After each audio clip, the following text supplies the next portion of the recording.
Salud con María Laura García, un programa de producción nacional independiente.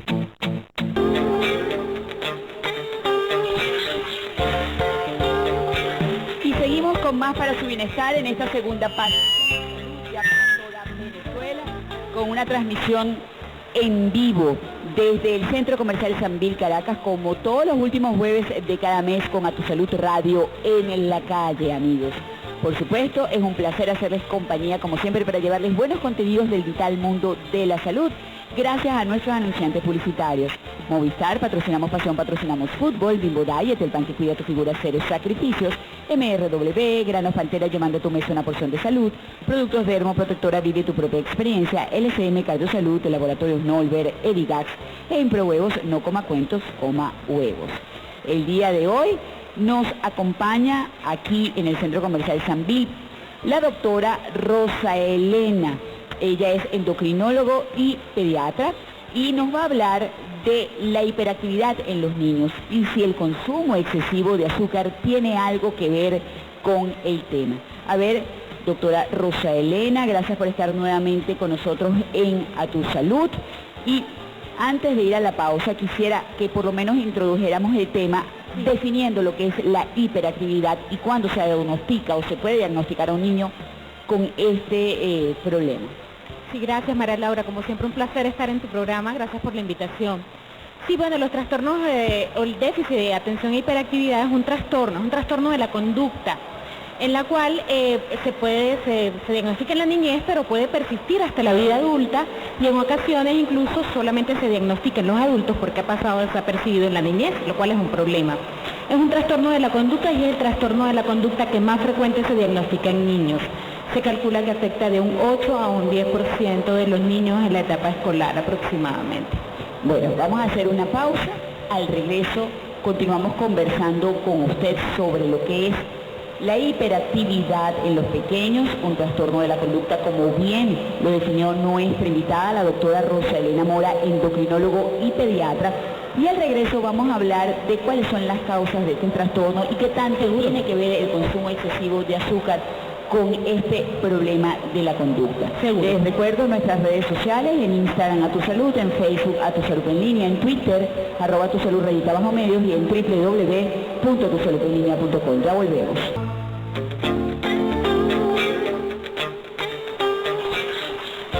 Seguimos con más para su bienestar aquí en A Tu Salud Radio en la calle, transmitiendo hoy en vivo desde el Centro Comercial Sambil Caracas. Y nos acompaña en esta segunda parte del programa la doctora Rosa Elena Mora, endocrinólogo y pediatra, y estamos hablando con ella sobre los niños hiperactivos. Por ejemplo, me gustaría saber síntomas que pudieran ayudar a los papás a tener pues una idea de que su niño tiene este trastorno de la conducta y que debe acudir con él a un especialista. Sí, bueno, María Laura, comentamos que era un trastorno de la conducta, pero no dijimos que afectaba, creo que por ahí vamos a empezar primero, porque es un trastorno de la conducta que se caracteriza porque el paciente tiene incapacidad para mantenerse tranquilo, está hiperactivo. Además de eso, tiene otra característica que es la inatención. Entonces el niñito es incapaz de mantenerse concentrado en actividades en las que debería mantenerse concentrado. Y son niños que tienden a ser muy impulsivos. Esas son las tres características y digamos los tres síntomas fundamentales: hiperactividad, inatención e impulsividad. Entonces, se clasifican y los síntomas van un poquito a ese lado, como en tres subtipos. El que es predominantemente inatento. Entonces, ese niñito que es incapaz de concentrarse en una actividad, inclusive en un juego, de una manera como un poco más larga, o en una actividad escolar, por ejemplo. O aquel niño que pierde cosas constantemente, pierde útiles, pierde juguetes, pierde cosas del hogar, tareas, etcétera, es una de las características. Son niños, por ejemplo, que les cuesta muchísimo y se molestan si los ponen a hacer una actividad que involucra alguna actividad, que involucre concentración. Entonces, les cuesta muchísimo, por ejemplo, en la escuela, mantenerse y seguir el hilo de la clase. La otra característica es que son, pero el otro tipo, que son predominantemente hiperactivos, entonces son niños que están sentados pero no se pueden quedar quietos, tienen tics constantes, o por ejemplo no pueden quedarse sentados y se paran y tienen que estar todo el tiempo moviéndose, o que brincan y saltan pero de una manera inapropiada para la edad, ¿sí? Ok. Y En este mismo grupo se caracterizan aquellos que son muy impulsivos, entonces interrumpen a los demás sin pensar si es apropiado o no. Son incapaces de esperar en una fila, por ejemplo, en un juego, y tratan de meterse y de ir adelante de la fila porque no pueden esperar. Entonces, o que incluso adoptan conductas de riesgo, entonces se lanzan o corren por sitios que incluso son peligrosos. Y el tercero involucra una combinación de ambos. Ok, ahora bien, forma de tratar a estos niños que tienen este problema o trastorno de la conducta. Sí, es importante hacer un diagnóstico correcto y existe en la clasificación, en la DMS-5, una manera de hacerlo. ¿Por qué? Porque todos los niños pueden tener este tipo de conductas de manera normal en algún momento de su vida. Normalmente son niños mayores de 6 años en que se hace el diagnóstico, que han tenido estos síntomas por un periodo mayor de 6 meses. Cualquier niño en un evento traumático, un fallecimiento familiar, una mudanza o un divorcio, puede presentar algún tipo de estas conductas. Por eso es que las conductas deben permanecer un periodo mayor de 6 meses en niños mayores de 6 años. Y de cada una de las características, que hay 9, digamos, características en la clasificación, deben cumplir 6 al menos de cada una de estos, de ser predominantemente inatento o hiperactivo, para poder entrar dentro de la clasificación, porque se puede mal diagnosticar a un niño también. Claro, y tengo entendido que esto sucede con bastante frecuencia. Puede suceder si el especialista que hace el diagnóstico no tiene la capacitación adecuada. Claro. Bueno, vamos a hacer una pausa. Al regreso vamos a hablar de qué pasa con esos adolescentes o esos adultos que no fueron diagnosticados y no fueron tratados, qué riesgo se corre. También vamos a hablar de por qué cada vez hay más personas, en este caso también cada vez más niños, tanto niños como adultos, diagnosticados como hiperactivos. Y por el otro lado, qué pasa cuando son mal medicados también, que es otra de las cosas. Y si la alimentación, en este caso el exceso de consumo de azúcar, tiene algo que ver con la hiperactividad. Muy bien, nuestra invitada, la doctora Rosa Elena Mora, endocrinóloga y pediatra, aquí en A Tu Salud Radio, en la calle Hoy, con una transmisión en vivo completamente especial desde el Sambil, con todo eso que brindamos noche a noche para su bienestar. Ya volveremos. Y seguimos con más para su bienestar, aquí en A Tu Salud a través de la Romántica Transmisión en toda Venezuela, hoy con nuestra transmisión en vivo A Tu Salud Radio en la calle desde el Sambil. Nos acompaña en esta segunda hora del programa la doctora Rosa Elena Mora, endocrinólogo y pediatra. Estamos hablando de la hiperactividad y, entre otras cosas, si el consumo excesivo de azúcar tiene algo que ver con el tema. Y me gustaría precisamente comenzar con ese, quizás un mito o una realidad que usted nos va a decir, para luego pues responder todas las interrogantes que quedaron en el aire, doctor. ¿Cómo no? Seguro. Sí, la verdad es que, para resumirlo, es un mito.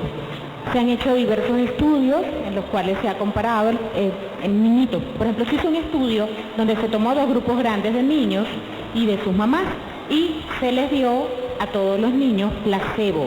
O sea, se les dio una sustancia que se le dijo a las madres que era azúcar, pero que no lo era.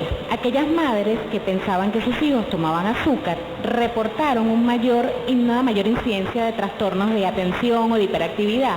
Las madres que sabían que no estaban recibiendo azúcar no, pero a la final todos estaban tomando lo mismo, ninguno tomaba azúcar. ¿Eso qué nos quiere decir? Que la percepción social o el mito que existe de que el azúcar provoca hiperactividad está presente y que eso condicionó que las madres reportaran hiperactividad aunque los niños no estuvieran tomando azúcar. Entonces, los estudios lo que nos dicen básicamente es que no hay una relación entre el consumo de azúcar y la hiperactividad. Ojo, de cualquier manera, esto no es carta blanca para que los niños consuman azúcar excesiva. Claro, es otra cosa. Eso es malo para la salud y sabemos que el sobrepeso es uno de los grandes problemas que está atacando a nuestra infancia. Así mismo. Ahora bien, vamos a hablar de qué pasa con esos niños, por un lado, mal diagnosticados, porque sabemos que quizás hay niños que se dicen que son hiperactivos y no lo son, por un lado, y por el otro, aquellos tanto pequeños como adolescentes y luego adultos que no fueron diagnosticados. ¿Qué riesgo se corre con eso? Sí. Bueno, como ya había mencionado, existen criterios diagnósticos que deben ser respetados para que el paciente sea catalogado como de tener un trastorno de déficit de atención o hiperactividad. ¿Por qué? Porque a nadie le gusta que le pongan una etiqueta. Entonces, realmente el diagnóstico debe hacerse de manera correcta. Cuando los niños no son diagnosticados, enfrentan muchos problemas. ¿Por qué? Porque son niños que tienen muchas frustraciones, tanto ellos como sus padres, porque ellos se dan cuenta de que no encajan, de que ellos quieren hacer las cosas, pero que no lo logran, porque no es que no A ver, no es que no puedan porque no tienen la capacidad, no pueden porque no pueden mantenerse concentrados para lograr las metas. Y eso los llena de frustraciones. Entonces, estos niños, evidentemente, con el tiempo, al estar llenos de frustraciones, pueden llegar a tener trastornos como depresión, trastornos de ansiedad, por ejemplo, incluso algunos adolescentes pueden llegar hasta el suicidio por esta razón. Y en los adultos, 1 de cada 3 niños aproximadamente puede pasar de ser un niño hiperactivo a mantenerse como un adulto hiperactivo. Y los adultos hiperactivos son esas personas que a veces no dan, como decimos por ahí, pie con bola. Entonces, evidentemente, les cuesta mantener trabajos porque no logran llenar las expectativas en los trabajos, les cuesta mantener relaciones interpersonales, como matrimonios, por ejemplo, no logran metas y eso definitivamente es sumamente frustrante. Claro, ahora me gustaría que antes de terminar nos dieras tus redes sociales, de manera que si en la audiencia hay dudas, pues puedan formular sus inquietudes directamente. ¿Cómo no? Mi Twitter es @RosaElenaMora, mi nombre todo pegadito. Yo estoy ubicada en el Instituto Médico La Floresta, acá en la ciudad de Caracas, así que bueno, estamos a la orden para cualquier inquietud. Y ya para finalizar, me gustaría saber por qué cada vez hay pues más niños que son diagnosticados con este trastorno de la conducta que es la hiperactividad. Y si tiene que ver esto algo con ese mal diagnóstico que usted también mencionó a lo largo de la entrevista. Sí, es posible que haya evidentemente pacientes que no están bien diagnosticados, orientados, y esto es muy importante para decidir las conductas apropiadas. Pero por supuesto también es cierto que existe más sensibilidad, la gente está más educada, conoce más, los profesores están más sensibilizados, ya no se tratan como niños tremendos solamente, sino que hay algunos de esos niños tremendos que realmente tienen un problema de trastorno. En 20 segundos, causas de la hiperactividad. Sí, multifactoriales, la genética, hay una mayor incidencia en grupos familiares, algunos niños tienen trastornos en algunas áreas cerebrales con funcionamientos inadecuados que tienden a mejorar con el tiempo y definitivamente, por ejemplo, los hábitos tabáquicos de la madre se han relacionado con esto, ¿ok? Muy importante. Que mencionara eso precisamente para que quedara allí como una alarma. Hábitos tabáquicos de la madre durante el embarazo y una relación con este trastorno de hiperactividad. Bueno, muchísimas gracias a nuestra invitada del día de hoy por habernos acompañado. Gracias a ti. Nos quedó bastante claro el tema de la hiperactividad. La doctora Rosa Elena Mora, endocrinólogo y pediatra. Las redes sociales rapidito, doctora. @RosaElenaMora en Twitter. @RosaElenaMora. A ustedes también muchísimas gracias por haber estado con nosotros.